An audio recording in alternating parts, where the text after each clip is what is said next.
You are putting in 14-hour days. You are sacrificing sleep, missing meals, and pushing yourself to the absolute limit. Yet you feel completely stuck, with zero results to show for the exhaustion. This graph shows the equation we're taught from day one. You put in work, and the line goes straight upward. But watch what happens when you force that output indefinitely. Your productivity doesn't plateau, it collapses. When you hit that wall, it's natural to assume you just lack discipline. You double your hours and cut out even more sleep, yet the needle doesn't move.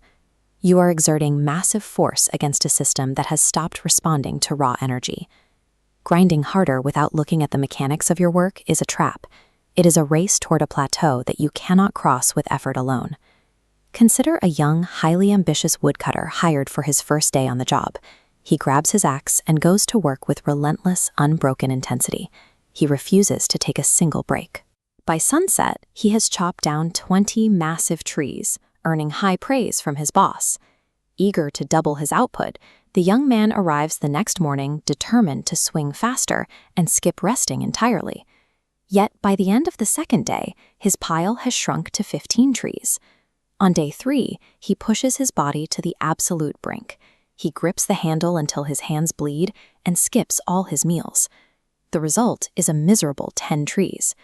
This bar chart tracks that steep downward jump, visualizing an economic reality known as diminishing marginal returns. The more continuous energy you pour into a fixed system, the less value you extract from every additional hour. Human biology and physics share the same strict degradation curve. If you never pause to reset, the physical act of executing actively destroys your capacity to execute. Working nearby is an older, wiser woodcutter. This man operates at a totally different rhythm. He sits down frequently, he moves slower, but his pile of chopped wood is twice the size of the young man's. The young worker is completely baffled. He cannot comprehend how someone exerting a fraction of the physical effort is doubling his output. The older man walks over, looks at the battered tool in the young man's hands, and asks a very simple question. When was the exact moment you last stopped to sharpen your blade? The young man gives an answer that exposes the flaw in his entire mindset. He says, "Sharpen it? I didn't have time to stop and sharpen it. I was too busy cutting." Prioritizing continuous motion over systemic maintenance guarantees one outcome. You will eventually be outworked by someone who is resting strategically. In the modern digital workspace, there are no forests. Your axe is your brain, your deep focus, and your specific skill sets.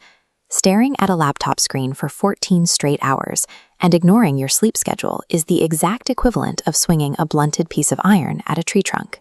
To sharpen your blade today, you have to step completely away from execution. You take time out to learn a new digital skill. You rest to let your cognitive clarity recover. You update old strategies that are holding you back. This graph shows the mechanical effect of upgrading.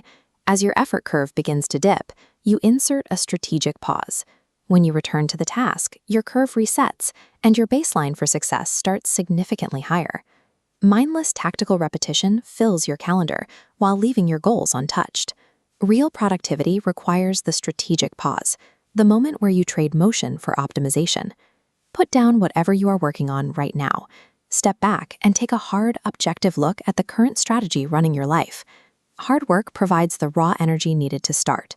But once that energy is spent, the quality of your results depends entirely on the condition of your mind. It is time to make a conscious psychological shift. Drop down into the comments right now and write, "I am sharpening my axe." The smartest, most successful workers are the ones brave enough to stop working long enough to upgrade their minds. Subscribe to the channel to keep building your cognitive toolkit, and I will see you in the next one.